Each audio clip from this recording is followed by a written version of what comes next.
संग वैसा रंग। तो कोई आत्माएं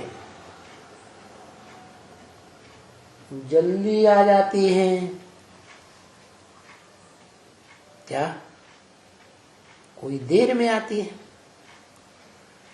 और कोई देर में भी आती हैं तो भी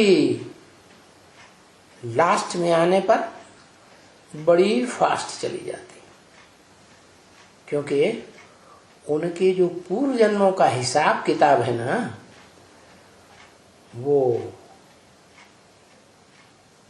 पवित्र रहा है।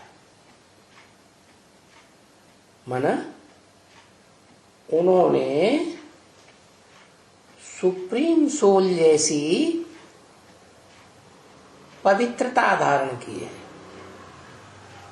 क्या? एक में आस्था। जैसे सुप्रीम सोल आता है ना, तो उसकी आस्था मुकर्रर रूप से एक में है या अनेक में है? एक में है। ऐसे ही कोई कोई आत्मा ऐसी भी हैं जो षष्ठी रूपी रंगमंच पर पार्ट तो बजाती हैं, जन्म जन्मांतर अलग अलग चोले धारण करके पार्ट बजाती हैं, लेकिन कोई आत्माएं अनेकों का संग लेती हैं जन्म जन्मांतर, और कोई आत्मा ऐसी भी है जो जन्म जन्मांतर एक का ही संग लेती है। क्या? चाहे स्त्री चोले में जन्म ले, तो स्त्री चोले में तो सबसे नजदीक संबंध होता है साजन सजनी का, उसी रूप में जन्म लेती है। अगर पुरुष जन्म भी होता है तो सन्यासी बनेगी, किसी और के साथ संग दोष में नहीं आती, इसलिए पवित्रता के संस्कार उसमें रहते।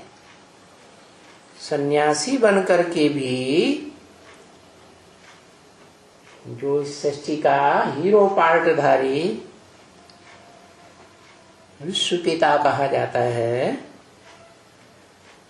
सन्यासी बनकर के भी उसके संग के रंग में जास्ती रहती है, क्योंकि जो जितना स्मृति से एकाग्र होता है ईश्वर की याद में, उतना ज्यादा उसमें योग की शक्ति आती है। योग की पावर आने के कारण उसमें वो शक्ति आ जाती है जिसे दुनिया में कहा जाता है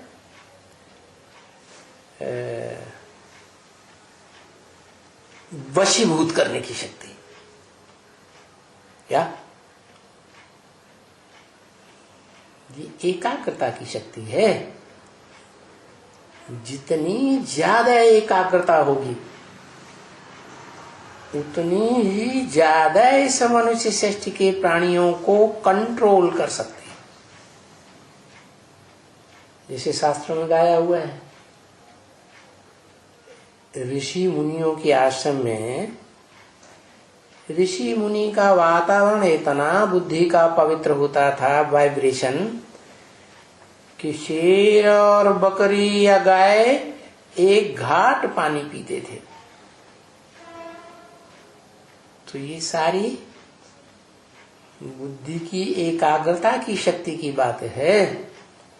तो कोई आत्माएं वो एकाग्रता कम धारण करती हैं, कोई ज्यादा धारण करती है।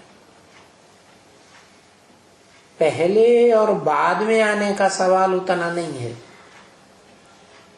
कोई पहले आ जाती है नजदीक, लेकिन उनकी मन बुद्धि रूपी आत्मा जो है वो अनिश्चय बुद्धि होती है। पूरा निश्चय धारण करके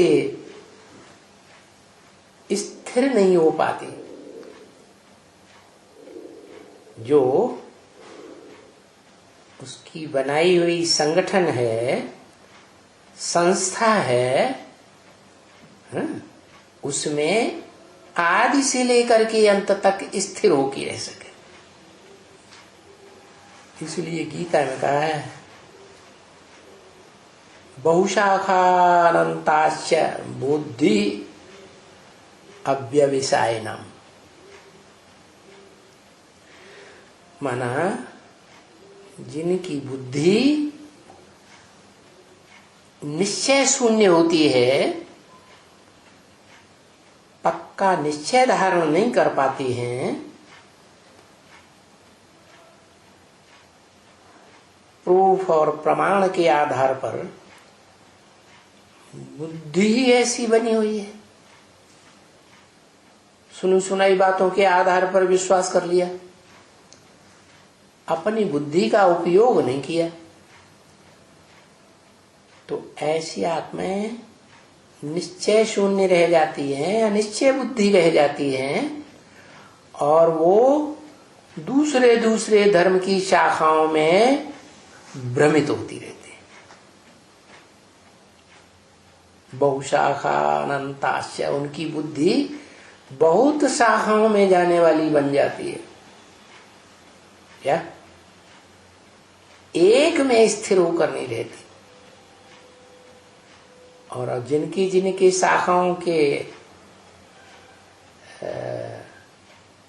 संबंध में आएगी, संसर्ग संपर्क में आएगी, तो उनका संग का रंग लग जाता है। संग का रंग लगता है तो फिर वो स्टेज नहीं रहती जो स्वस्थिति बनाने वाला, सदैव स्वस्थिति में रहने वाला शिव बना सकता है। तो बताया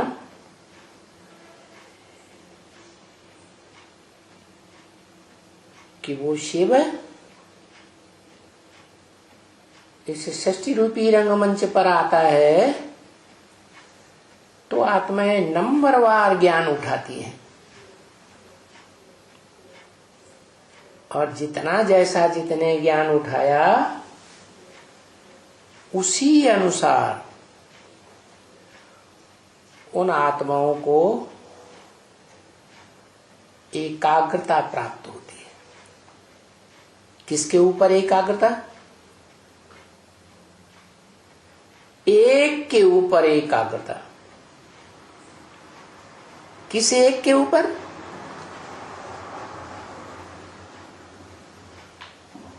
जो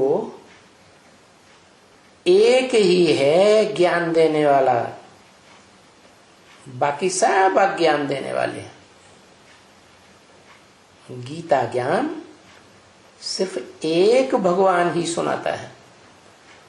इसलिए दुनिया में एक ही ग्रंथ ऐसा है जो भगवान के द्वारा गाया हुआ बताया गया, श्रीमद् भगवत गीता, भगवान का गाया हुआ ज्ञान का गीत। और कोई दुनिया में धर्मशास्त्र नहीं है जो भगवान ने स्वयं गाया हो।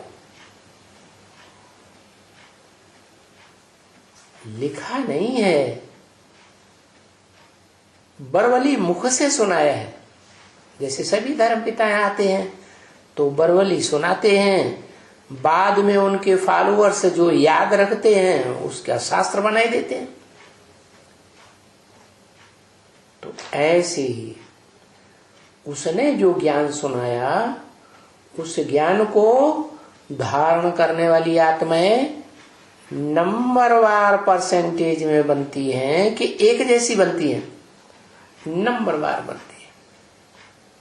इसलिए नंबरवार शक्ति धारण करती है, क्योंकि एक को पहचानने की बात है। क्या